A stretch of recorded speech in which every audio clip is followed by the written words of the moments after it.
وجل عن الأشباه والأشكال وذل على معرفة فزال الإشكال وعدل من اعتز بغيره غاية الإذلال وتفضل على المطيعين بلذيذ الإقبال لا راد لأمره ولا معقب لحكمه وهو الخالق الفعال وأشهد أن لا إله إلا الله وحده لا شريك له وهو الأول والآخر والظاهر والباطن الكبير المعتال وأشهد أن محمدًا عبده ورسوله الذي أيده بالمعجزات الظاهرة والآيات الباهرة وزينه بأشرف الخصال وسلم تسليما كثيرا. أما بعد، فإن أصدق الحديث كتاب الله وأحسن الهدي هدي محمد صلى الله عليه وسلم وشر الأمور محدثاتها وكل محدثة بدعة وكل بدعة ضلالة وكل ضلالة في النار. وقال الله تعالى في القرآن الكريم بعد أعوذ بالله من الشيطان الرجيم بسم الله الرحمن الرحيم يا أيها الذين آمنوا اتقوا الله حق تقاته ولا تموتن إلا وأنتم مسلمون.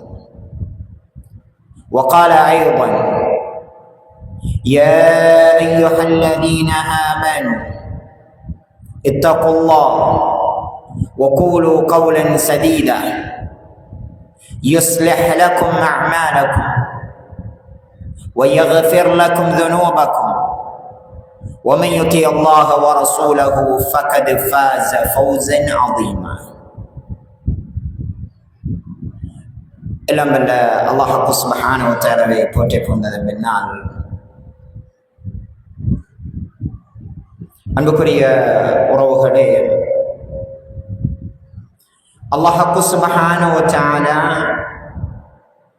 நபி ஸல்லல்லாஹு அலைஹி வஸல்லம் அவர்களை இறுதி தூதராக அனுப்பி அந்த இறுதி தூதரில் உங்களுக்கு முன்மாதிரி இருக்கின்றது என்று சொல்லி காட்டுகின்றான்.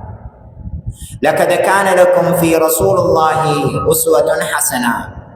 அல்லாஹ்வுடைய தூதர் ஸல்லல்லாஹு அலைஹி வஸல்லம் அவர்களுடைய வாழ்க்கை வரலாற்றில் உங்களுக்கு முன்னுதாரணம் இருக்கின்றது அப்படி என்று சொல்கின்றான்.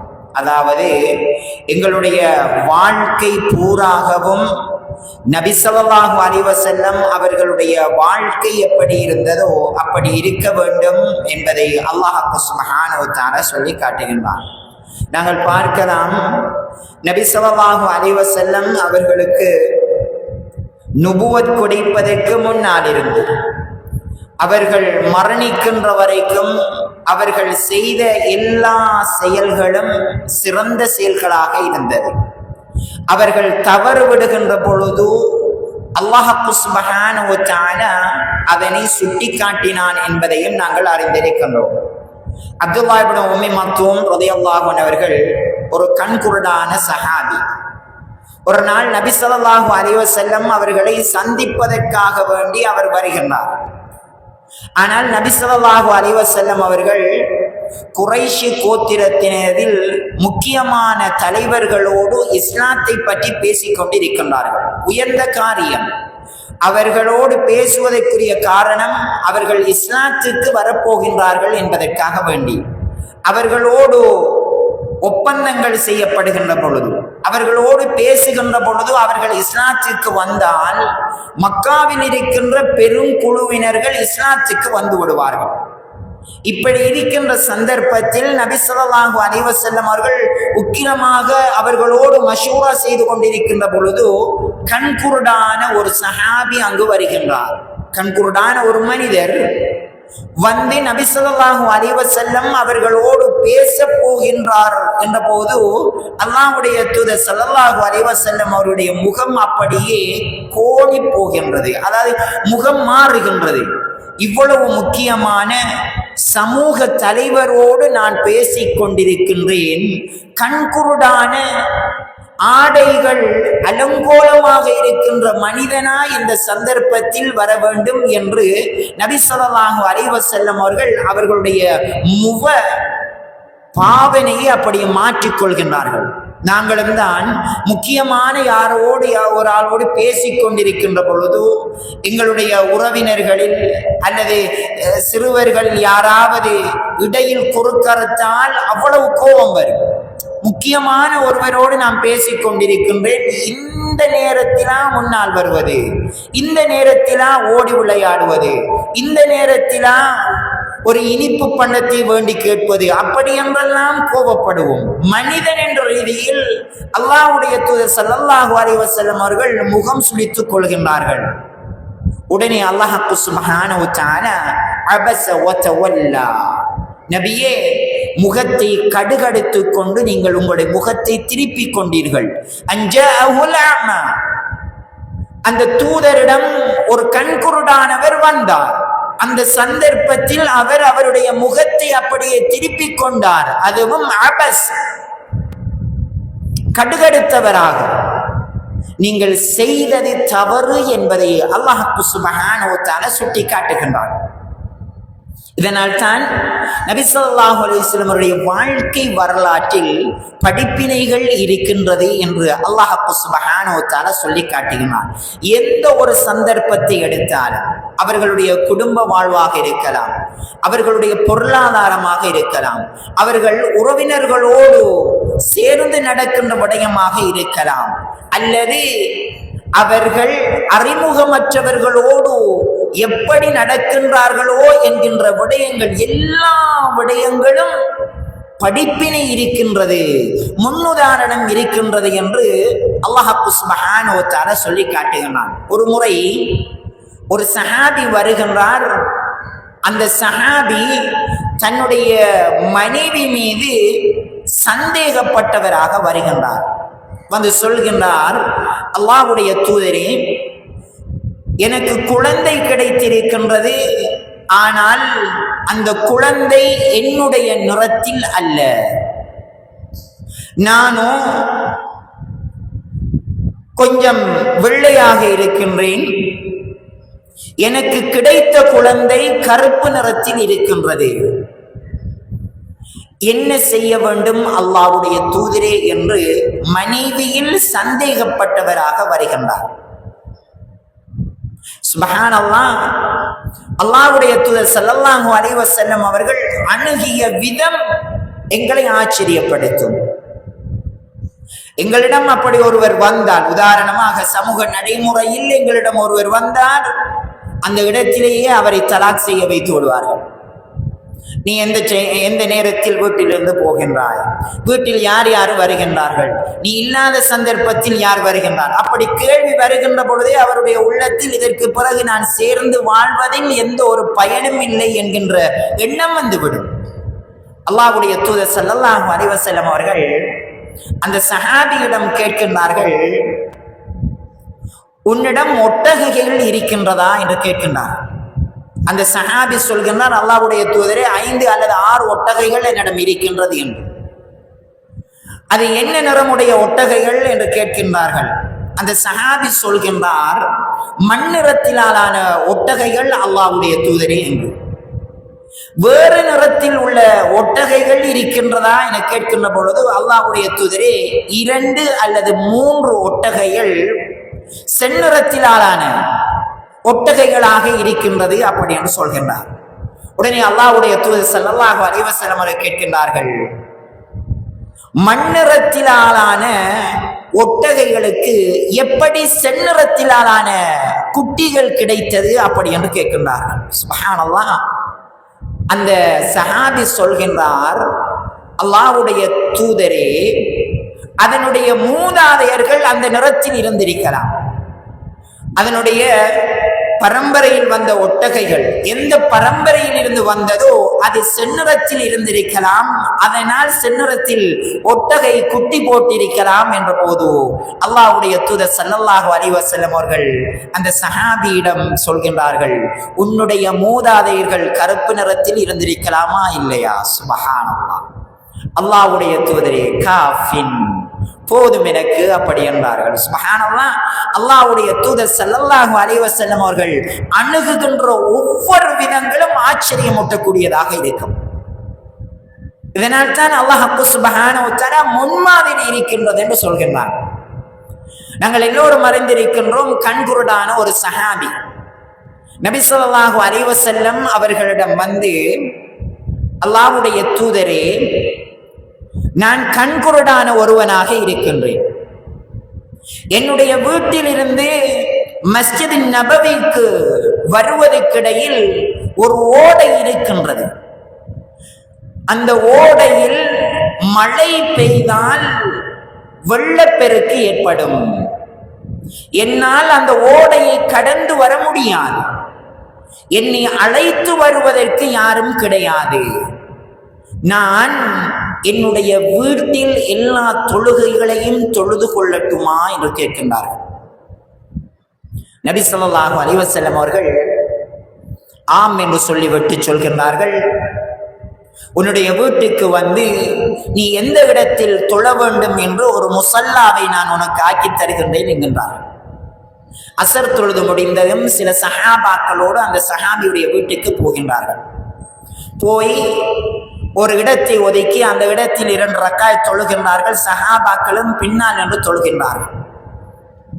தொழுது முடிந்ததும் நபி ஸல்லல்லாஹு அலைஹி வஸல்லம் அவர்கள் அந்த சஹாபியை அழைக்கின்றார்கள். அழைத்து கேட்கின்றார்கள், அத்தஸ்மஉன் நிதா, நீங்கள் அதான் சொல்கின்ற சத்தத்தை செவிமடுக்கின்றீர்களா என கேட்கின்றார்கள். அந்த சஹாபி சொல்கின்றார், பலா யா ரசூலல்லாஹ், அல்லாஹ்வுடைய தூதரே, மதீனா பள்ளியில் அதான் சொல்வதை நான் செவிமடுக்கின்றேன் என்ற போது நபி ஸல்லல்லாஹு அலைஹி வஸல்லம் அவர்கள் சொல்கின்றார்கள், நீ ஊனமுற்ற ஒரு மனிதன் அல்ல, வெறுமினே உன்னுடைய கண்கள் மாத்திரம்தான் எந்த ஒன்றையும் காணாமல் இருக்கின்றது. ஆனால் உன்னால் நடக்க முடியும், உன்னால் செவிமடுக்க முடியும். ஆகவே பள்ளிக்கு நீ வந்து தொழு என்று சொன்னார்கள். சுப்ஹானல்லாஹ். அந்த தோழருக்கு, அந்த சஹாபிக்கு நபி ஸல்லல்லாஹு அலைஹி வஸல்லம் அவர்கள், நீ கண்குருடானவன், நீ வீட்டிலேயே தொழு என்று சொல்லி இருந்தால் அவர் ஊனமுற்றவர் என்று உணர்ந்து பள்ளிக்கு வராமல் அப்படியே வீட்டிலேயே என்ன செய்திருப்பார், தொழுதிருப்பார். ஆனால் நபி ஸல்லல்லாஹு அலைஹி வஸல்லம் அவர்கள் அந்த சஹாபிக்கு சொன்ன வார்த்தை, உன்னால் நடக்க முடியும், உன்னால் செவிமடுக்க முடியும். ஆகவே நீ ஒரு ஊனமுற்றவன் அல்ல, உன்னால் பள்ளிக்கு வர முடியும் என்றார்கள். மரணிக்கின்ற வரைக்கும் பள்ளிக்கு வந்து அந்த சஹாபி தொழுதார் என்கின்ற செய்தியை இமாம் முஸ்லிம் ரஹ்மஹுல்லாஹ் அவர்கள் பதிவு செய்கின்றார்கள். இது நபி ஸல்லல்லாஹு அலைஹி வஸல்லம் அவர்களுடைய வாழ்க்கையில் நடந்த பல நிகழ்வுகள். இப்படி எத்தனையோ நிகழ்வுகளை நாங்கள் சொல்லலாம். அப்துல்லாஹ் இப்னு மஸ்ஊத் ரலியல்லாஹு அன்ஹு அவர்கள் ஒரு ஊனமுற்ற சஹாபி. ஊனமுற்ற சஹாபி என்றால் அவர்களுடைய கால் சூம்பி போன கால் என்று ஹதீஸ்களில் வருகின்றது. மிக பிரபல்யமான சஹாபி அப்துல்லாஹ் இப்னு மஸ்ஊத் ரலியல்லாஹு அன்ஹு அவர்களை பற்றி அல்லாஹ்வுடைய தூதர் ஸல்லல்லாஹு அலைஹி வஸல்லம் அவர்கள் சொல்கின்றார்கள், நீங்கள் குர்ஆனை கற்றுக்கொள்ள வேண்டுமாக இருந்தால், குர்ஆனை எடுத்துக்கொள்ள வேண்டுமாக இருந்தால் அப்துல்லாஹ் இப்னு மஸ்ஊத் ரலியல்லாஹு அன்ஹு அவர்களிடம் எடுத்துக்கொள்ளுங்கள் என்று சொன்னார்கள். அந்த அளவுக்கு பிரபல்யமான சஹாபி. ஆனால் கால் ஊனமுற்ற சஹாபி. ஒரு நாள் நபி ஸல்லல்லாஹு அலைஹி வஸல்லம் அவர்களும் அப்துல்லாஹ் இப்னு மஸ்ஊத் ரலியல்லாஹு அன்ஹு அவர்களும் உஹது மலை அடிவாரத்தில் நடந்து கொண்டிருக்கின்றார்கள். நபி ஸல்லல்லாஹு அலைஹி வஸல்லம் அவர்களுக்கு நடக்கின்ற பழக்கம் இருந்தது. அடிக்கடி என்ன செய்வார்கள், உஹது மலையில் ஏறுவார்கள், உஹது மலைக்கு நடந்து சென்று வருவார்கள். உடல் ஆரோக்கியத்துக்காக வேண்டி நடந்தார்கள். அல்லாஹு அலம். ஒரு நாள் நடக்கின்ற பொழுது அப்துல்லாஹ் இப்னு மஸ்ஊத் ரலியல்லாஹு அன்ஹு அவர்களோடு நடக்கின்றார்கள். அராக் குச்சியை காண்கின்றார்கள். அராக் மரம் இருக்கின்றது. அந்த மரத்தில் ஏறி அது ஏதாவது ஒன்றை உடைத்தெடுக்க வேண்டும் என்று அப்துல்லாஹ் இப்னு மஸ்ஊத் ரலியல்லாஹு அன்ஹு அவர்கள் விரும்புகின்றார்கள். ஆனால் ஊனமுற்ற சஹாபி மரத்தில் ஏற முடியாது. அவர் மரத்தை பார்த்து விட்டு அல்லாஹ்வுடைய தூதர் ஸல்லல்லாஹு அலைஹி வஸல்லம் அவர்களை திரும்பி பார்க்கின்றார். அல்லாஹ்வுடைய தூதர் ஸல்லல்லாஹு அலைஹி வஸல்லம் அவர்கள் முகபாவனையிலே அறிந்து கொள்கின்றார்கள், இவர் மரத்தில் ஏற வேண்டும் என்று ஆசைப்படுகின்றார் என்று. அல்லாஹ்வுடைய தூதர் ஸல்லல்லாஹு அலைஹி வஸல்லம் அவர்கள் சுப்ஹானல்லாஹ், அப்துல்லாவே மரத்தில் ஏறுங்கள் என்கின்றார்கள். ஒரு ஊனமுற்ற சஹாபி அராக் மரத்தில் ஏறுகின்றார். புகாரில வரக்கூடிய செய்தி. அவர்கள் ஏறுகின்ற பொழுது காற்று வேகமாக அடிக்கின்றது. அவர்களுடைய அணிந்திருந்த ஆடை அப்படியே மேலே வருகின்ற பொழுது அவர்களுடைய ஊனமுற்ற அந்த காலை பார்த்து சில முனாஃபிக்குகள் அங்கு இருக்கின்றார்கள், சிரிக்கின்றார்கள். அப்துல்லாஹ் இப்னு மஸ்ஊத் ரலியல்லாஹு அன்ஹு அவர்களுடைய உள்ளம் உடைந்து போகின்றது. மரத்தில் ஏறச் சொன்னார்கள், ஏறிவிட்டேன், அந்த கொப்பையும் உடைத்து விட்டேன், ஆனால் என்னுடைய காலை கண்டு இவர்கள் சிரிக்கின்றார்களே என்று அவர்களுடைய முகம் அப்படியே கோணி போகின்ற பொழுது அல்லாஹ்வுடைய தூதர் ஸல்லல்லாஹு அலைஹி வஸல்லம் அவர்கள் அந்த முனாஃபிக்கீன்களை பார்த்து கேட்கின்றார்கள், அத்தல்ஹகூன பிஹிமா, இந்த இரண்டு கால்களையும் பார்த்து சிரிக்கின்றீர்களா? வல்லாஹி, அல்லாஹ் மீது ஆணையாக இவருடைய இரண்டு காலையும் இந்த உஹது மலையையும் தராசில் வைத்து நிறுத்தால் இவருடைய கால் கனத்து போகும் என்று சொன்னார்கள். சுப்ஹானல்லாஹ். அந்த சஹாபிக்கு நீங்கள் கவலை உற தேவையில்லை, நீங்கள் ஊனமுற்றாலும் அல்லாஹ்விடத்தில் நீங்கள் நன்மையினால் உயர்ந்த இடத்தில் இருக்கின்றீர்கள் என்று சொன்னார்கள் என்கின்ற செய்தியை பார்க்கலாம். அல்லாஹ்வுடைய தூதர் ஸல்லல்லாஹு அலைஹி வஸல்லம் அவர்கள் சஹாபாக்களோடு நடந்து கொண்ட விதம், உள்ளம் உடைகின்ற பொழுது அவர்களை உடைக்க மாட்டார்கள். நாங்கள் எல்லோரும் அறிந்திருக்கின்றோம், அன்னை ஆயிஷா ரலியல்லாஹு அன்ஹா அவர்கள் கண் கலங்கிய சந்தர்ப்பம். ஒரு முறை அல்லாஹ்வுடைய தூதர் ஸல்லல்லாஹு அலைஹி வஸல்லம் அவர்கள் பக்கீக்கு போய் வருகின்றார்கள். அவர்களுடைய இறுதி காலகட்டம். பக்கீக்கு போய் வருகின்ற பொழுது மரணத்தினுடைய அறிகுறி நபி ஸல்லல்லாஹு அலைஹி வஸல்லம் அவர்களுக்கு வருகின்றது. அதாவது தலைவலி வருகின்றது, மரணத்தினுடைய ஆரம்பம் அது. அல்லாஹ்வுடைய தூதர் ஸல்லல்லாஹு அலைஹி வஸல்லம் அவர்கள் மரணிக்க போகின்றார்கள். வீட்டுக்குள் சலாம் சொல்லிக் கொண்டு நுழைகின்ற பொழுது சொல்கின்றார்கள், ஆயிஷே, எனக்கு தலை வலிக்கின்றது என்று சொல்கின்றார்கள். ஆயிஷா ரலியல்லாஹு அன்ஹா அவர்களும் எனக்கும் தலைவலிக்கின்றது அப்படி என்கின்றார்கள். அவர்களுக்கு சாதாரணமான ஒரு தலைவலி. ஆனால் அல்லாஹ்வுடைய தூதர் ஸல்லல்லாஹு அலைஹி வஸல்லம் அவர்களுக்கு வந்த தலைவலி மரணத்தினுடைய அறிகுறி.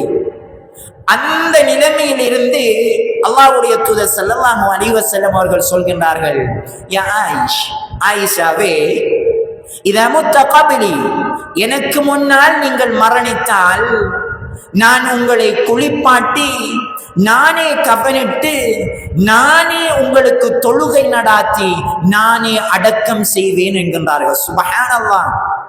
யாருக்குமே கிடைக்காத பாக்கியம் அது.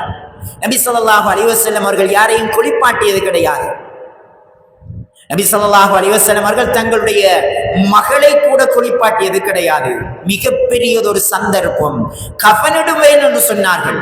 எப்படியான ஒரு அழகிய சந்தர்ப்பம், யாருக்குமே கிடைக்காத சந்தர்ப்பம்.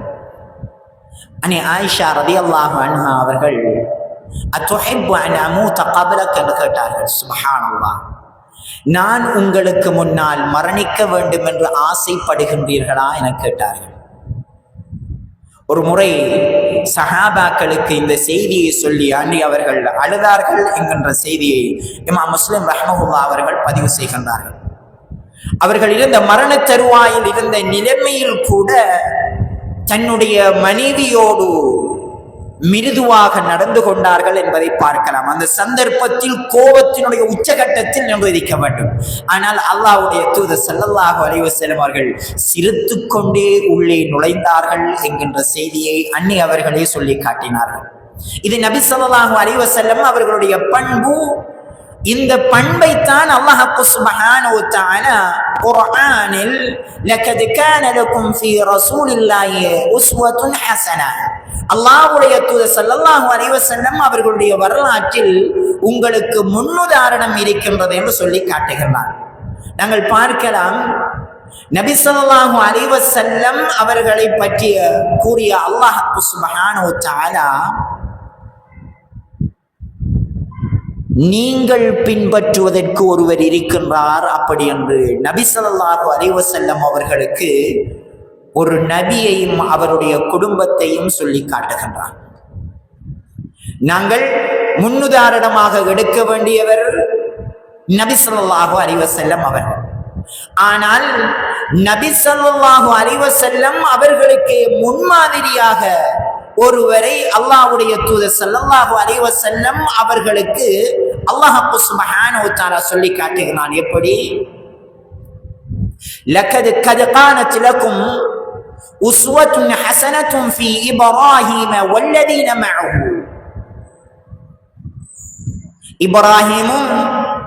இப்ராஹீமோடு இருந்தவர்களிடமும் அழகிய முன்மாதிரி உங்களுக்கு இருக்கின்றது அப்படி என்று அல்லாஹ் சுப்ஹானஹு வ தஆலா சொல்லி காட்டுகிறான். அப்படி என்றால் எங்களுக்கும் நபி ஸல்லல்லாஹு அலைஹி வஸல்லம் அவர்களுக்கும் சேர்த்து அல்லாஹ் சுப்ஹானஹு வ தஆலா இப்ராஹிம் அலைஹிஸ்ஸலாம் அவர்களிலும் அவர்களுடைய குடும்பத்திலும் முன்னுதாரணம் இருக்கின்றது என்று சொல்லி காட்டுகின்றார். ஏன் அப்படி அல்லாஹ் சுப்ஹானஹு வ தஆலா சொல்ல வேண்டும்? மொத்தமாக இப்ராஹிம் அலைஹிஸ்ஸலாம் அவர்களிலும் அவர்களுடைய குடும்பத்திலும் அவ்வளவு முன்னுதாரணம் இருக்கின்றது. நாங்கள் பார்க்கலாம், இப்ராஹிம் அலைஹிஸ்ஸலாம் அவர்களுடைய வாழ்க்கை வரலாற்றை பூராகவும் நாங்கள் அறிந்திருக்கின்றோம். ஹஜ்ஜினுடைய காலப்பகுதி வந்தால் இப்ராஹிம் அலைஹிஸ்ஸலாம் அவர்களுடைய வாழ்க்கை வரலாறு பேசப்படும். ஆனால் இப்ராஹிம் அலைஹிஸ்ஸலாம் அவர்களுடைய வாழ்க்கை வரலாற்றில் நுட்பமாக அல்லாஹ் சுப்ஹானஹு வ தஆலா நிறைய விஷயங்களை சொல்லி காட்டுகிறான். நாங்கள் பார்க்கலாம், இஸ்மாயில் அலைஹிஸ்ஸலாம் அவர்கள் கிடைத்த போது இப்ராஹிம் அலைஹிஸ்ஸலாம் அவர்களுக்கு அல்லாஹ் சுப்ஹானஹு வ தஆலா கட்டளை இடுகின்றான், உங்களுடைய மனைவியையும் உங்களுடைய பிள்ளையையும் நீங்கள் மக்காவில் விட்டு வர வேண்டும் அப்படி என்று அல்லாஹ் சுப்ஹானஹு வ தஆலா கட்டளை இடுகின்றான். இப்ராஹிம் அலைஹிஸ்ஸலாம் அவர்கள் ஈஜிப்தில் இருந்து தன்னுடைய மகனையும் மனைவியையும் மக்காவுக்கு அழைத்து வருகின்றார்கள். அழைத்து வந்து விட்டு எந்த ஒரு வார்த்தையும் பேசாமல் அப்படியே திரும்புகின்றார்கள். அந்த சந்தர்ப்பத்தில் மக்கா என்பது இப்பொழுது இருப்பது போன்று கிடையாது. முழுக்க மலைகளால் நிறைந்திருந்தது. நாங்கள் பார்க்கலாம், சஃபா மர்வா இந்த மலைகள் எல்லாம் கஅபாவை சூழ அப்படியே மூடி இருந்தது. தனி மலைகளாகவே இருந்தது. யாருமே வசிக்கக்கூடிய ஒரு இடமாகவும் அது இருக்கவில்லை. புட்பூண்டுகள் கிடையாது. மக்கா ஹரத்தை பொறுத்த வரைக்கும் அல்லாஹ் சுப்ஹானஹு வ தஆலா இயற்கையாக புட்பூண்டு முளைப்பதை ஹராமாக்கி வைத்திருக்கின்றார். புனித பூமி என்பதனால் மக்காவில் எந்த ஒரு செடி கொடிகளும் மரங்களும் தானாக முளைக்காது. இன்று வரைக்கும் நாங்கள் பார்க்கலாம். அல்லாஹ் அவ்வளவு புனிதமாக்கி வைத்திருக்கிறான். வெறும் மலைகள் மாத்திரம், மனிதர்கள் வாழ முடியாது, தண்ணீர் கிடையாது, யாருமே உதவிக்கு அழைத்தால் வர முடியாத ஒரு இடமாக மக்கா இருந்தது. மனைவியையும் மகனையும் விட்டு இப்ராஹிம் அலைஹிஸ்ஸலாம் அவர்கள் திரும்புகின்றார்கள். அல்லாஹ்வினுடைய கட்டளை எந்த ஒன்றும் பேசவும் கூடாது, திரும்பி பார்க்கவும் கூடாது. திரும்பிய பொழுது இப்ராஹிம் அலைஹிஸ்ஸலாம் அவர்களிடம் மனைவி கேட்கின்றார்கள், இப்ராஹிமே, ஒரு உரட்டி துண்டு, இறைச்சி துண்டொன்று, கொஞ்சம் போல் நீர் இருக்கின்றது. இன்றைய நாளை கடந்தால் அல்லது இந்த பகுதியை கடந்தால் இதற்கு பிறகு எங்களுக்கு உணவு கிடைக்குமா இல்லையா என்று தெரியாது.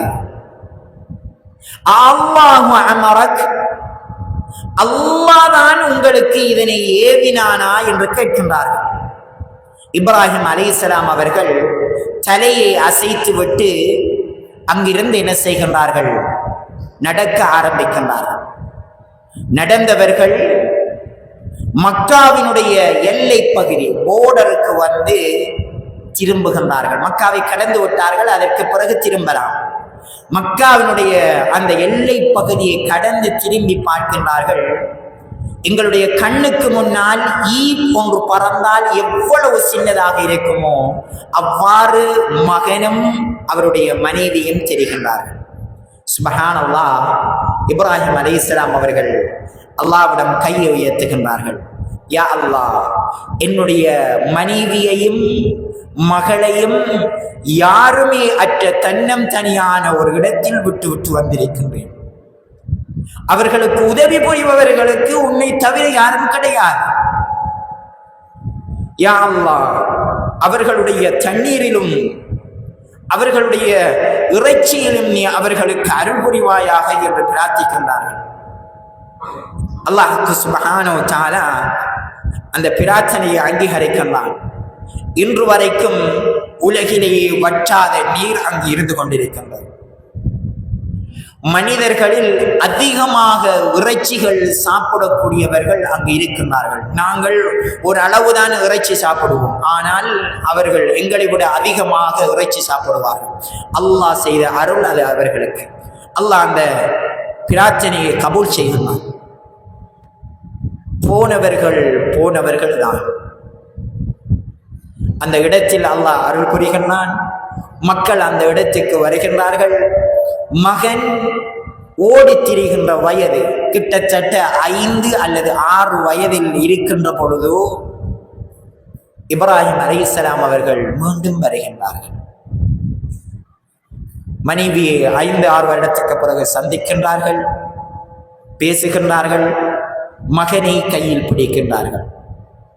அழைத்து கொண்டு போகின்ற பொழுது சொல்கின்றார்கள், மகனே, அல்லாஹ் எனக்கு கட்டளையிட்டிருக்கின்றான், இன்னி அஸ்பஹுக, உங்களை அறுக்கும்படி என்னை கட்டளையிட்டிருக்கின்றான் என்று சொன்னபோது ஓடி திரிகின்ற மகனுக்கு என்ன தெரியும் என்று நாங்கள் நினைக்கலாம். சுப்ஹானல்லாஹ். அந்த தாய் மகனுக்கு தந்தை என்று சொன்னால் யார்? தந்தையினுடைய பண்புகள் என்ன? தந்தை எப்படி பேசுவார் என்பதையெல்லாம் தந்தை இல்லாத பொழுது அந்த சிறுவனுக்கு கற்றுக் கொடுத்திருக்கின்றார்கள். இஸ்மாயில் அலைஹிஸ்ஸலாம் அவர்கள் சொல்கின்றார்கள், இஃப்அல் மா துஅமர் சதஜிதுனி இன்ஷா அல்லாஹ் மினஸ் சாபிரீன். தந்தையே, நீங்கள் காண்கின்ற கனவெல்லாம் அது வஹி. நீங்கள் கனவில் கண்டீர்கள் என்று சொன்னீர்களே, அது நிஜமாக வகியாகும். 5 வயதில் அந்த சிறுவன் பேசுகின்றார்.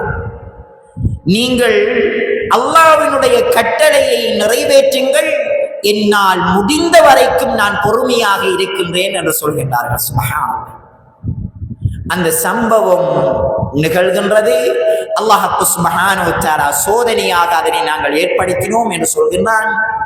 மீண்டும் இப்ராஹிம் அலைஹிஸ்ஸலாம் அவர்கள் மகனையும் மனைவியும் விட்டு சென்று விடுகின்றார்கள்.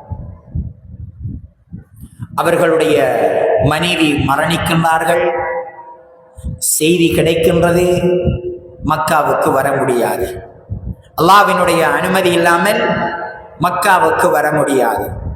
மகன் வளர்ந்து திருமணம் செய்திருக்கின்றார். கிட்டத்தட்ட அவர் 30 வயதை அடையக்கூடியவராக இருக்கின்றார். 5 வயதில் சென்ற தந்தை கிட்டத்தட்ட 25 வருடங்களுக்கு பிறகு மீண்டும் மக்காவுக்கு வருகின்றார். வயது முதிர்ந்தவர் நீண்ட தூர பயணத்தில் வருகின்றார். நீண்ட தூர பயணத்தில் இருந்து வருபவர்களுடைய முடிகளெல்லாம் அலங்கோலமாக இருக்கும், ஆடைகளில் புழுதி படிந்திருக்கும். மக்காவுக்கு வந்து தன்னுடைய மகனுடைய வீட்டை தேடி வருகின்றார். மகனுடைய மனைவி இருக்கின்றாள். சலாம் சொல்லுகின்றார்கள். சொல்லி இஸ்மாயில் அலைஹிஸ்ஸலாம் அவர்களை விசாரிக்கின்றார்கள். எங்கே அவர் என கேட்கின்ற பொழுது அவர் வேட்டைக்காக வேண்டி சென்றிருக்கின்றார் அப்படி என்கின்றார்கள். உங்களுடைய குடும்ப நிலைப்பாடு எப்படி, உங்களுடைய பொருளாதாரம் எப்படி அப்படி என்று இப்ராஹிம் அலைஹிஸ்ஸலாம் அவர்கள் கேட்டபோது அந்த பெண் நினைக்கின்றாள், இவர் எங்களிடம் ஏதோ ஒன்று தேடி வந்திருக்கின்றார், எங்களிடம் இருப்பதை கொடுத்தால் குறைந்துவிடும்.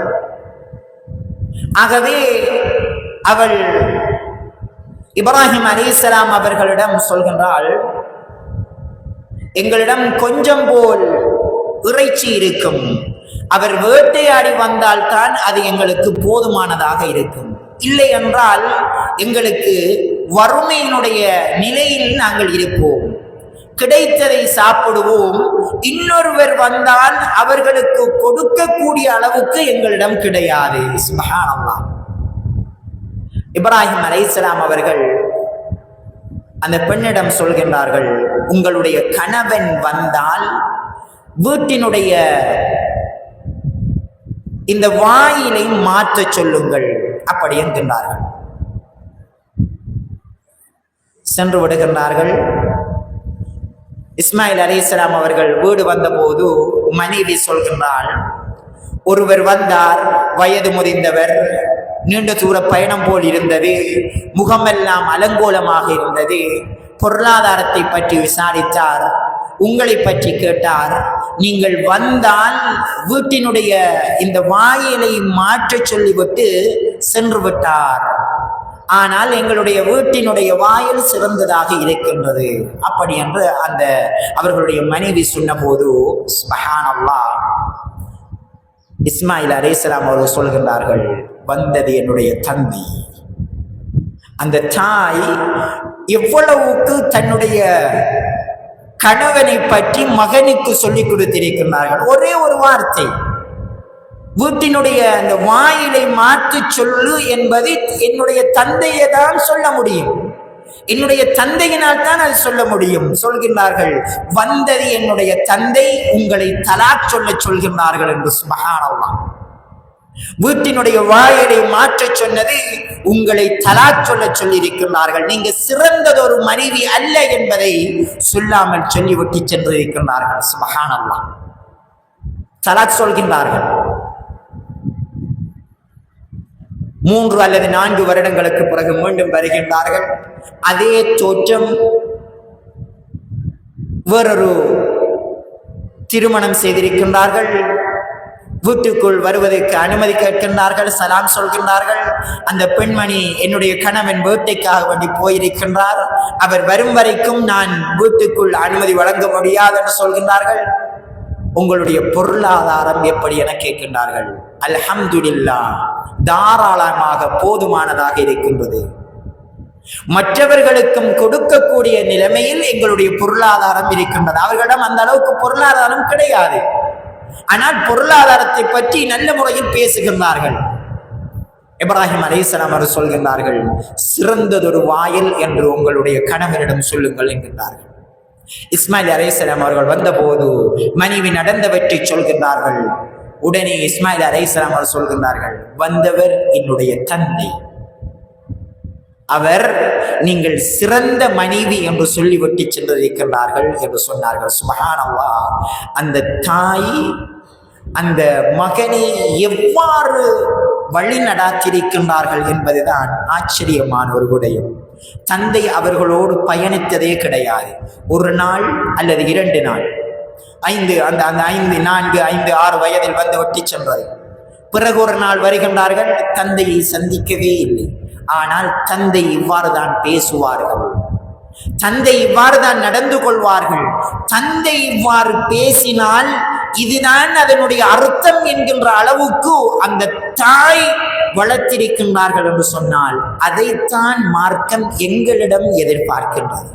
இதனால் தான் அல்லாஹ்வுடைய தூதர் ஸல்லல்லாஹு அலைஹி வஸல்லம் அவர்களுக்கும் எங்களுக்கும் சேர்த்து அல்லாஹ் சுப்ஹானஹு வ தஆலா கத் கானத் லகும் உஸ்வத்துன் ஹஸனத்துன் ஃபீ இப்ராஹீம வல்லதீன மஅஹு, இப்ராஹிம் அலைஹிஸ்ஸலாம் அவர்களோடு இருந்தவர்களில் உங்களுக்கு முன்னுதாரணம் இருக்கின்றது என்று அல்லாஹ் சுப்ஹானஹு வ தஆலா சொல்லி காட்டுகின்றான்.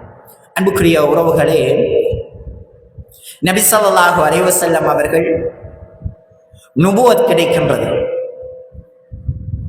ஹிரா குகையில் இருக்கின்றார்கள். ஜிப்ரீல் அலைஹிஸ்ஸலாம் அவர்கள் வருகின்றார்கள். அவர்களை இறுக்கி அணைத்து இக்ரா என்கின்றார்கள். மா அன பிகாரி, எனக்கு ஓத தெரியாது அப்படி என்று நபி ஸல்லல்லாஹு அலைஹி வஸல்லம் அவர்கள் சொல்கின்றார்கள்.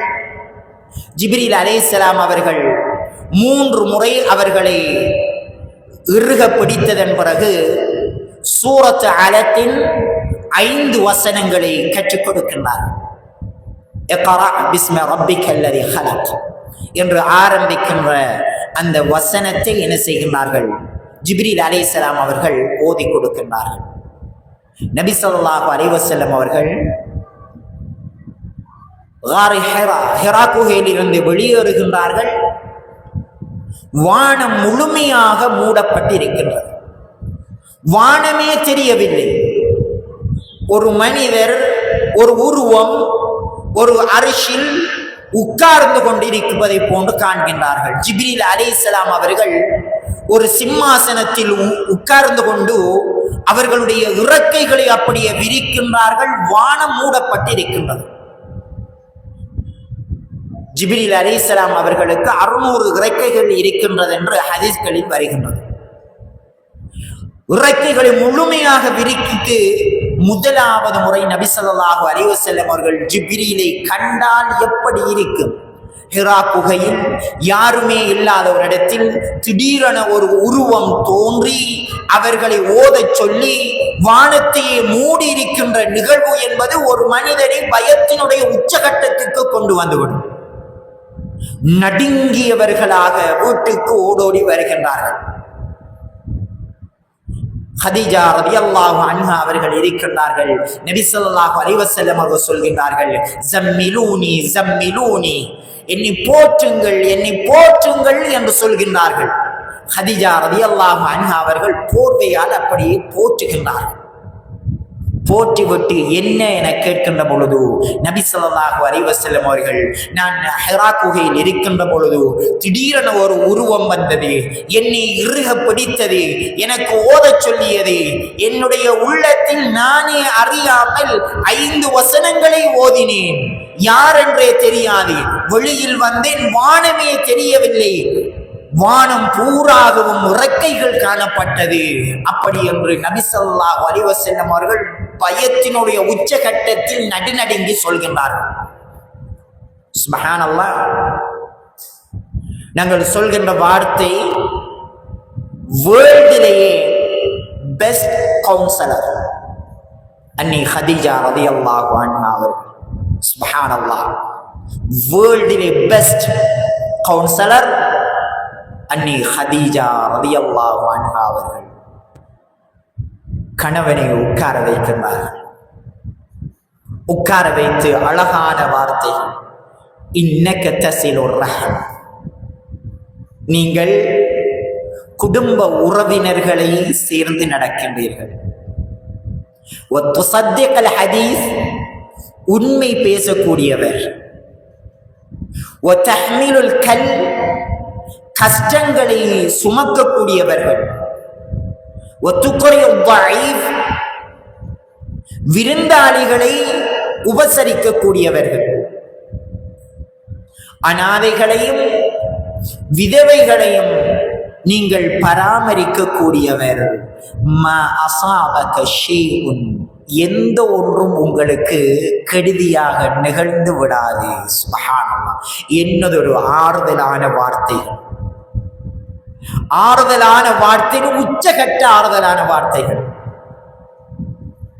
ஆனால் நாங்கள் எங்களுடைய உறவுகளோடு எப்படி நடந்து கொள்கின்றோம் என்பதுதான் ஒரு ஆச்சரியமான விடயம். ஹதீஜா ரலியல்லாஹு அன்ஹா அவர்கள் கணவனோடு பேசிய வார்த்தைகள் அவ்வளவு பொன்னெழுத்துகளால் பதியப்பட வேண்டிய வார்த்தைகள். இன்று கூட ஹதீஸ்களில் பதியப்பட்டிருக்கின்றது. நாங்கள் கஷ்டத்தோடு இருக்கின்ற பொழுது கவுன்சிலரிடம் போங்கள் அப்படி என்று சொல்வார்கள். அல்லது ஒரு சைக்காட்டிஸ்ட் அல்லது ஒரு சைக்காலஜிஸ்ட் யாரிடமாவது போய் வந்தால் உங்களுக்கு ஆறுதல் கிடைக்கும் அப்படி என்று சொல்வார்கள். உண்மையிலேயே கவுன்சிலிங் என்றது அன்னி ஹதீஜா ரலியல்லாஹு அன்ஹா அவர்கள் சொன்ன வார்த்தைகள் தான். கணவனை ஆற்றுதல் படுத்துகின்றார்கள். நபி ஸல்லல்லாஹு அலைஹி வஸல்லம் அவர்களிடம் உடம்பில் இருந்த அந்த நடுக்கம் அப்படியே குறைந்து போகின்றது. அவர்கள் ஹதீஜா ரலியல்லாஹு அன்ஹா அவர்கள் வரக்கத் இப்னு நௌஃபல் என்கின்ற தன்னுடைய ஷாச்சாவினுடைய மகனிடம் இவர்களை அழைத்து செல்கின்றார்கள். வரக்கத் இப்னு நௌஃபல் என்பவர் ஹுனஃபாக்களுடைய பேர்களில் பதிவு செய்யப்பட்ட ஒருவர். ஹுனஃபாக்கள் என்பவர்கள் இப்ராஹிம் அலைஹிஸ்ஸலாம் அவர்களுடைய மார்க்கத்தை பின்பற்றியவர்கள். அவர்களிடம் கொண்டு சென்று நடந்தவையே என்ன செய்கின்றார்கள், ஹதீஜா ரலியல்லாஹு அன்ஹா அவர்கள் சொல்கின்றார்கள். அப்பொழுது வரக்கத் இப்னு நௌஃபல் சொல்கின்றார், உங்களுடைய கணவனிடம் வந்தது மூசா அலைஹிஸ்ஸலாம் அவர்களிடம் யார் வந்தாரோ அவர்தான் வந்திருக்கின்றார். அதாவது ஜிப்ரீல் அலைஹிஸ்ஸலாம் அவர்கள் வந்திருக்கின்றார்கள். அவர்கள் சொல்கின்ற வார்த்தை, ஜிப்ரீல் அலைஹிஸ்ஸலாம் அவர்களுக்கு பதிலாக காமூஸ் என்பவர் உங்களிடம் வந்திருக்கின்றார் அப்படி என்று சொல்கின்றார்கள். காமூஸ் என்று சொன்னால் ஜிப்ரீல் அலைஹிஸ்ஸலாம் அவர்களுக்கு பாரசீகத்தில் சொல்கின்ற ஒரு வார்த்தை. அல்லாஹ்விடம் இருந்து வஹியை கொண்டு வந்திருக்கின்றார். இவர் உங்களுடைய கணவன் ஒரு நபியாக அனுப்பப்பட்டிருக்கின்றார், தூதராக அனுப்பப்பட்டிருக்கின்றார் அப்படி என்று ஆறுதல் சொன்ன போது முதலாவதாக இஸ்லாத்தை ஏற்றுக்கொண்டவர்கள் அன்னி ஹதீஜா ரலியல்லாஹு அன்ஹா அவர்கள். கணவனை வீட்டுக்கு அழைத்து வருகின்றார்கள். அதற்கு பிறகு அல்லாஹ் சுப்ஹானஹு வ தஆலா சூரத்து முஸம்மில் சூரத்து முத்தஸிருடைய வசனங்களை இறக்குகின்றான். யா அய்யுஹல் முத்தஸிர் கும் ஃபஅன்திர் வ ரப்பக ஃபகப்பிர் வ தியாபக ஃபதஹிர் என்கின்ற 8 வசனங்களை அல்லாஹ் சுப்ஹானஹு வ தஆலா இறக்கி அருள்கின்றான். போர்வையால் போர்த்திக் கொண்டிருப்பவரே எழும்புங்கள், மக்களுக்கு உபதேசம் செய்யுங்கள், உங்களுடைய ஆடையை சுத்தம் செய்யுங்கள் என்று அல்லாஹ் சுப்ஹானஹு வ தஆலா சூரத்து முத்தஸிரையும் சூரத்து முஸம்மிலையும் இறக்கி அருள்கின்றார். நாங்கள் பார்க்கலாம், அல்லாஹ் சுப்ஹானஹு வ தஆலா நபி ஸல்லல்லாஹு அலைஹி வஸல்லம் அவர்களுடைய குடும்பத்திலிருந்து எங்களுக்கு முன்னுதாரணங்களை சொல்லி காட்டுகின்றார். ஒரு குடும்பம் என்பது கணவன், மனைவி, பிள்ளைகளோடு சார்ந்திருக்க வேண்டிய விடயங்கள். அந்த வீட்டில் கணவனும் மனைவியும் எவ்வாறு நடந்து கொள்கின்றார்கள் என்பதை வைத்துதான் பிள்ளைகள் அங்கு வளர்க்கப்படுகின்றார்கள். பிள்ளைகள் வழி தவறுவதற்குரிய காரணம் அந்த பெற்றோர்கள் என்பதை அல்லாஹ்வும் சொல்கின்றான்.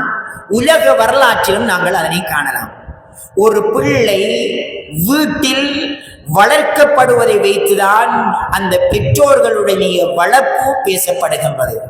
பார்க்கலாம், அவன் வயது வந்து விட்டான் அல்லது அவள் வயதுக்கு வந்து விட்டால் இதற்கு பிறகு எப்படி நாங்கள் சொல்லிக் கொடுக்க வேண்டும் என்றெல்லாம் நாங்களாக ஒரு கற்பனை செய்து அவர்கள் சிறு வயதில் இருக்கின்ற பொழுது அவர்களை கண்டிக்கின்றோம், அவர்களை வழிகாட்டுகின்றோம். ஆனால் காலம் கடந்ததன் பிறகு, வயது வந்ததன் பிறகு நாங்கள் அவர்களுக்கு வழிகாட்டுவது கிடையாது. சுப்ஹானல்லாஹ், அது தவறான முறைமையாகும். அல்லாஹ் சுப்ஹானஹு வ தஆலா நாங்கள் பார்க்கலாம், நபி ஸல்லல்லாஹு அலைஹி வஸல்லம் அவர்களுடைய காலத்தில் சயீத் இப்னு ஆமிர் ரலியல்லாஹு அன்ஹு அவர்கள் என்று கேள்விப்பட்டிருப்போம். சயீத் இப்னு ஆமிர் ரலியல்லாஹு அன்ஹு அவர்கள் உமர் இப்னு கத்தாப் ரலியல்லாஹு அன்ஹுடைய ஆட்சி காலத்தில் ஹிம்ஸ் நாட்டுக்கு ஒரு கவர்னராக நியமிக்கப்படுகின்றார். ஹிம்ஸ் நாட்டுக்கு வருகின்றார்கள், கவர்னராக இருக்கின்றார்கள். அங்கு மக்களுடைய நிர்வாகத்தை எல்லாம் பொறுப்பேற்றிருக்கின்றார்கள். உமர் இப்னு கத்தாப் ரலியல்லாஹு அன்ஹு அவர்களை சந்திப்பதற்காக வேண்டி ஹிம்ஸ் நாட்டிலிருந்து ஒரு குழுவினர் மதீனாவுக்கு போகின்றார்கள். உமர் ரலியல்லாஹு அன்ஹு அவர்கள் அங்கிருக்கின்ற மக்களுடைய நிலைப்பாடுகளை எல்லாம் பற்றி கேட்கின்றார்கள், சொல்கின்றார்கள். எங்களுடைய மக்களுடைய நிலைப்பாடு இப்படித்தான் இருக்கின்றது, நாட்டினுடைய பொருளாதாரம் எப்படி இருக்கின்றதெல்லாம் சொல்லிக் கொண்டு வருகின்றார்கள். உமர் ரலியல்லாஹு அன்ஹு அவர்கள், எனக்கு ஒரு பெயர் பட்டியல் தாருங்கள், ஹிம்ஸ் நாட்டில் இருக்கின்ற ஏழைகளுடைய பெயராக அது இருக்க வேண்டும். பெயர் பட்டியல் ஒன்று கொடுக்கின்றார்கள். உமர் ரலியல்லாஹு அன்ஹு அவர்கள் பெயர் பட்டியலை பார்க்கின்றார்கள். சயீத் இப்னு ஆமிர் ரலியல்லாஹு அன்ஹு அவருடைய பெயர் முதலாவது பெயராக இருக்கின்றது. ஒரு நாட்டினுடைய கவர்னர்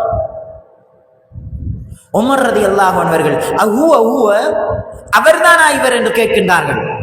நாட்டினுடைய கவர்னர் அவரா இது என்று கேட்டபோது ஆம் என்று சொல்கின்றார்கள். 1000 திர்ஹங்களை அந்த குழுவினரிடம் கொடுத்து இதனை சயீத் இப்னு ஆமிருடைய கையில் கொடுத்து விடுங்கள் என்கின்றார்கள். 1000 திர்ஹங்கள் சயீத் இப்னு ஆமிர் ரலியல்லாஹு அன்ஹுடைய வீட்டுக்கு வருகின்றது. கதவு தட்டப்படுகின்றது. கதவை திறக்கின்றார்கள். மதீனாவில் இருந்து வந்திருக்கின்றோம், உமர் இப்னு கத்தாப் இதனை உங்களுக்கு தந்தார் என்று கொடுக்கின்றார்கள். பார்த்தால் 1000 திர்ஹங்கள் இருக்கின்றது. உடனே இன்னா லில்லாஹி வ இன்னா இலைஹி ராஜிஊன் என்கின்றார்கள். வீட்டுக்குள் இருந்த மனைவி என்ன என கேட்கின்றார்கள். இவர்கள் லா ஹவுல வலா குவத்த இல்லா பில்லாஹ் என்கின்ற வார்த்தையை சொல்கின்றார்கள். உடனே கேட்கின்றார்கள், அஸாபலி அமீருல் முஃமினீன், அமீருல் முஃமினீனுக்கு ஏதாவது நடந்து விட்டதா, அதாவது உமர் இப்னு கத்தாப் ரலியல்லாஹு அன்ஹு அவர்களுக்கு ஏதாவது நடந்து விட்டதா என கேட்கின்ற பொழுது பல் அஷத்து மின்ஹா, அதைவிட மிகவும் அதிகமான ஒன்று நிகழ்ந்து விட்டது, மிகவும் பாரமான ஒன்று அப்படி என்று சொல்கின்றார்கள். எங்களுடைய வீட்டுக்குள் மறுமையை சிதைக்கக்கூடிய உலக விடயம் நுழைய போகின்றது என்ற போது மனைவி சொல்கின்றார்கள், வீட்டுக்குள் அதனை நுழைத்து விடாதீர்கள் என்கின்றார்கள். வந்தது 1000 திர்ஹம், என்னவென்றே தெரியாது. முசீபத் என்று சொன்ன போது வீட்டுக்கு வெளியில் அதனை கொண்டு செல்லுங்கள் என்கின்றார்கள். சயீத் இப்னு ஆமிர் ரலியல்லாஹு அன்ஹு அவர்கள் அந்த 1000 திர்ஹங்களையும் அன்றே அப்படியே என்ன செய்கின்றார்கள், தர்மம் செய்துவிட்டு வீட்டுக்குள் வருகின்றார்கள். வந்து மனைவியிடம் சொல்கின்றார்கள், 1000 திர்ஹம் வந்ததென்று சொல்கின்றார்கள். அல்ஹம்துலில்லாஹ் நஜஹ்னா, சுப்ஹானல்லாஹ், வெற்றி பெற்றோம், வீட்டுக்குள் முசீபத் வரவில்லை, அல்ஹம்துலில்லாஹ் நஜஹ்னா, நாங்கள் வெற்றி பெற்று விட்டோம் என்று சொல்கின்றார்கள். 1000 திர்ஹங்கள் என்பது அந்த சந்தர்ப்பத்தில் ஒரு கோடீஸ்வரன். சுப்ஹானல்லாஹ். சயீத் இப்னு ஆமிர் ரலியல்லாஹு அன்ஹு அவர்களுக்கு கடிதம் வருகின்றது. உமர் ரலியல்லாஹு அன்ஹுவிடமிருந்து மதீனாவுக்கு வாருங்கள் என்று சொல்லி கடிதம் கிடைத்த போது ஹெம்ஸில் இருந்து மதீனாவுக்கு வருகின்றார்கள். மதீனாவிலிருந்து ஹெம்ஸுக்கு குதிரையில் வருவதாக இருந்தால் 3 நாட்கள், 3 நாட்களுக்கு கடிதம் கிடைத்திருக்க வேண்டும். அப்படி என்றால் அடுத்த 3வது நாள் மதீனாவுக்கு அவர் வந்திருக்க வேண்டும். 1 வாரம் கடந்தும் சயீத் இப்னு ஆமிர் ரலியல்லாஹு அன்ஹு அவர்கள் மதீனாவுக்கு வரவில்லை. உமர் ரலியல்லாஹு அன்ஹு அவர்கள் நீதமான ஆட்சியாளர்,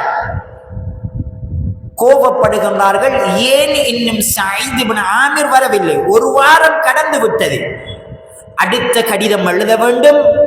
அடுத்த கடிதம் கிடைத்தவுடனே சயீத் இப்னு ஆமிர் மதீனாவுக்கு வர வேண்டும் என்று நினைத்துவிட்டு ஃபஜ்ர் தொழுகையை முடித்துவிட்டு பள்ளியினுடைய வாயிலில் வந்து உமர் இப்னு கத்தாப் ரலியல்லாஹு அன்ஹு அவர்கள் நிற்கின்றார்கள். தூரத்தில் ஒரு மனிதன் கையில் ஒரு தடியோடு தன்னுடைய தோளில் ஏதோ ஒரு பையொன்றை சுமந்து கொண்டு ஒரு மனிதர் நடந்து கொண்டு வருகின்றார். உமர் ரலியல்லாஹு அன்ஹு அவர்கள் நினைக்கின்றார்கள், மதீனாவுக்கு நீண்ட தூரத்தில் இருந்து யாரோ ஒரு பரதேசி வருகின்றார், அதாவது பற்றற்ற ஏதோ ஒரு தேவைக்காக வேண்டி ஒரு மனிதர் வருகின்றார் அப்படி என்று நினைக்கின்றார்கள்.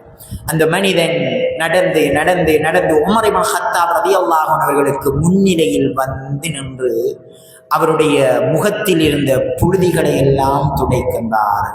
சயீத் இப்னு ஆமிர் ரலியல்லாஹு அன்ஹு அவர்கள் உமர் ரலியல்லாஹு அன்ஹு கேட்கின்றார்கள், ஒரு கவர்னர் வர வேண்டுமாக இருந்தால் குதிரையில் ஒட்டகையில் வர வேண்டும், ஏன் வரவில்லை என கேட்கின்றார்கள். என்னிடம் சொந்தமாக குதிரையும் கிடையாது, ஒட்டகையும் கிடையாது. நான் அரசாங்கத்தினுடைய குதிரை ஒட்டகத்தை பயன்படுத்தி வருகின்ற பொழுது அந்த ஒட்டகை இறந்து விட்டால் அல்லது அந்த குதிரை இறந்து விட்டால் அல்லாஹ்விடம் நான் பதில் சொல்லியாக வேண்டும். அல்லாஹ் என்னை கடுமையாக பிடிப்பான். அது என்னுடைய பொறுப்பில் இருப்பது. அதனால் நான் நடந்து வந்தேன் என்று சொல்கின்றார்கள். சுப்ஹானல்லாஹ். உமர் ரலியல்லாஹு அன்ஹு அவர்கள் குடும்ப நெறியெல்லாம் விசாரித்து விட்டு ஒரு தட்டில் 2 ஆடைகளும் கொஞ்ச திருகங்களையும் கொண்டு வந்து கொடுக்கின்றார்கள். இதனை உங்களோடு கொண்டு செல்லுங்கள் அப்படி என்று அவர்கள் சொல்கின்றார்கள். வல்லாஹி எனக்கு இது வேண்டாம் என்று விட்டு சென்றவர்கள் திரும்பி வருகின்றார்கள். வந்து உமரே, நான் இந்த ஆடைகளில் ஒரு ஆடையை எடுத்துக்கொள்ளவா என கேட்கின்றார்கள். உமர் ரலியல்லாஹு அன்ஹு சொல்கிறார்கள், 2ஐயும் எடுத்துக்கொள்ளுங்கள் என்று. உமரே, என்னுடைய மனைவியிடம் ஆடை இருக்கின்றது, ஒரே ஒரு ஆடை இத்து போய்விட்டது, அவளால் வெளியிடங்களுக்கு செல்ல முடியாது. இந்த ஒரு ஆடையையும் அவளுக்காக வேண்டி நான் எடுக்கின்றேன் என்று விட்டு அந்த ஒரு ஆடையோடு ஹெம்ஸ் நாட்டுக்கு வருகின்றார்கள். சுப்ஹானல்லாஹ். அந்த மனைவியும் அதனை பொருத்தி கொண்டார்கள். உறவுகளே, இது எங்களுடைய இரத்தங்கள் கடந்து வந்த வரலாறு. எங்களுடைய தாய்மார்கள், எங்களுடைய சகோதரிகள். இறுதியாக ஒரு செய்தியை ஞாபகப்படுத்தி விட்டு முடிக்கலாம் என நினைக்கின்றேன். நபி ஸல்லல்லாஹு அலைஹி வஸல்லம் அவர்கள் பள்ளியில் உட்கார்ந்திருக்கின்றார்கள். அவர்களோடு அஸ்ஹாபு சுஃபாக்கள், பள்ளியில் தஞ்சமடைந்த சஹாபாக்களும் இருப்பார்கள். கிட்டத்தட்ட 80 சஹாபாக்கள் நபி ஸல்லல்லாஹு அலைஹி வஸல்லம் அவர்களோடு இருப்பார்கள். ஒரு நாள் நபி ஸல்லல்லாஹு அலைஹி வஸல்லம் அவர்கள் சஹாபாக்களோடு பேசிக் கொண்டிருக்கின்ற பொழுது அவர்களுடைய தொண்டை கரகரக்க ஆரம்பிக்கின்றது. அவர்களுடைய உடம்பில் பலவீனம் தெரிகின்றது. அனஸ் ரலியல்லாஹு அன்ஹு அவர்கள் சொல்கின்றார்கள், அஅரிஃபு ஃபீஹி அல்ஜூ. நபி ஸல்லல்லாஹு அலைஹி வஸல்லம் அவர்கள் பசியினால் கஷ்டப்படுகின்றார்கள் என்பதை நான் புரிந்து கொண்டேன். வதஹப்து இலா அபீ தல்ஹா. அபூ தல்ஹா ரலியல்லாஹு அன்ஹு அவர்களிடம் சென்று நபி ஸல்லல்லாஹு அலைஹி வஸல்லம் அவர்களுடைய பலவீனத்தை நான் முறையிட்டேன். அப்பொழுது அபூ தல்ஹா ரலியல்லாஹு அன்ஹு அவர்கள் மனைவியிடம் கேட்கின்றார்கள், அல்லாஹ்வுடைய தூதர் ஸல்லல்லாஹு அலைஹி வஸல்லம் அவர்கள் பசியோடு இருக்கின்றார்கள், உங்களிடம் என்ன இருக்கின்றது என கேட்கின்றார்கள். சொல்கின்றார்கள், கொஞ்சம் போல் மாவு இருக்கின்றது. அந்த மாவு 2 அல்லது 3 பேருக்கு போதுமானது ஆகும். அதே போன்று இறைச்சி கொஞ்சம் போல் இருக்கின்றது. 2ஐயும் வைத்து ஒரு 3 பேருக்கு நாங்கள் இதனை உணவாக கொடுக்கலாம். அப்படி என்ற போது அதனை சமைக்க ஆரம்பியுங்கள் என்கின்றார்கள். அனஸ் ரலியல்லாஹு அன்ஹு சொல்கின்றார்கள், அல்லாஹ்வுடைய தூதர் ஸல்லல்லாஹு அலைஹி வஸல்லம் அவர்களை வீட்டுக்கு சாப்பிடுவதற்காக வேண்டி அழைத்து வாருங்கள் என்கின்றார்கள். வருகின்றார்கள். நபி ஸல்லல்லாஹு அலைஹி வஸல்லம் அவர்களிடம் சொல்கின்றார்கள், அல்லாஹ்வுடைய தூதரே, அபூ தல்ஹா ரலியல்லாஹு அன்ஹு அவர்கள் உங்களை விருந்துக்கு அழைத்திருக்கின்றார்கள் என்று.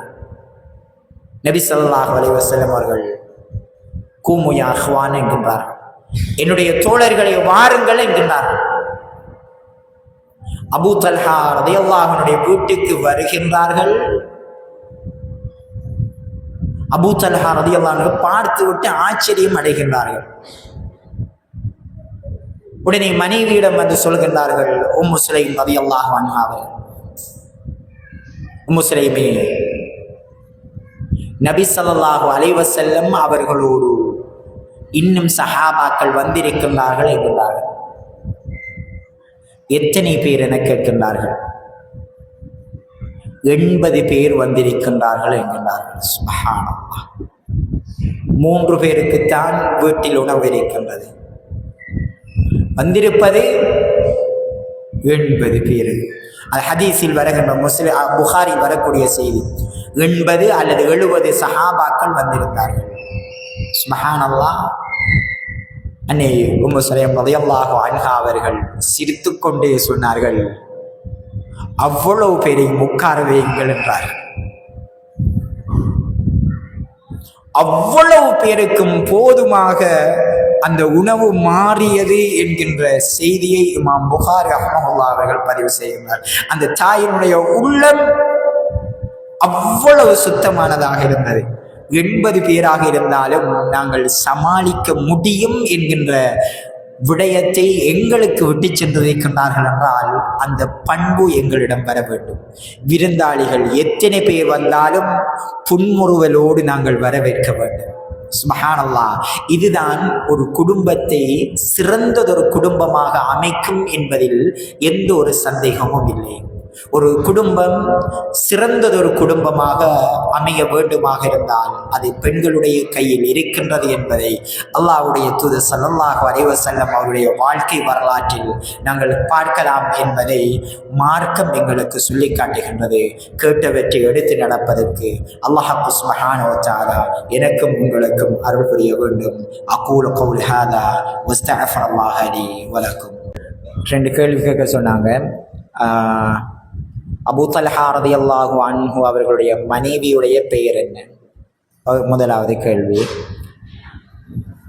ரெண்டாவது, நபி ஸல்லல்லாஹு அலைஹி வஸல்லம் அவர்கள் ஒரு சஹாபியிடம் இருந்து நீங்கள் குர்ஆனை கற்றுக்கொள்ளுங்கள் அப்படி என்றார்கள். அந்த சஹாபியினுடைய பெயர் என்ன? நபி ஸல்லல்லாஹு அலைஹி வஸல்லம் அவர்கள் ஒரு சஹாபியுடைய பெயரை சொல்லி இவரிடமிருந்து நீங்கள் குர்ஆனை கற்றுக்கொள்ளலாம் அப்படி என்றார்கள். அந்த சஹாபியினுடைய பெயர் என்ன? هذا ما عندي والعلم عند الله.